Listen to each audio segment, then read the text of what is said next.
প্রথম যখন প্রবাসীরা বিদেশে যায় তখন দেখবেন নতুন নতুন বিদেশ যাওয়ার পরে তার স্ত্রীর সাথে, তার ওয়াইফের সাথে, তার বউর সাথে সর্বক্ষণ কথা বলে, সারাক্ষণ সে ফোনে কথা বলে। যখন আস্তে আস্তে যখন কয়েক মাস যখন অতিবাহিত হয়ে যায় তখন তার স্ত্রীর সাথে আগের মতো আর কথা বলে না।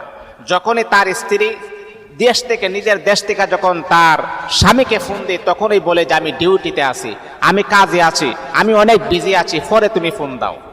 এমন করে করে অনেক কুলাঙ্গার স্বামী আছে, মাসের পর মাস যায়, বৎসরের পর বৎসর যায়, একবারও তার স্ত্রীর খোঁজ খবর নেই না। কেমন কুলাঙ্গার স্বামী চিন্তা করছেন? যখন নতুন নতুন বিদেশ গেছে তখন তার স্ত্রী ছাড়া বুঝেই না, সর্বক্ষণ স্ত্রীর সাথে কথা বলে, সর্বক্ষণ তার সাথে ফোনে কথা বলে। এমনটা কেন আপনি করলেন?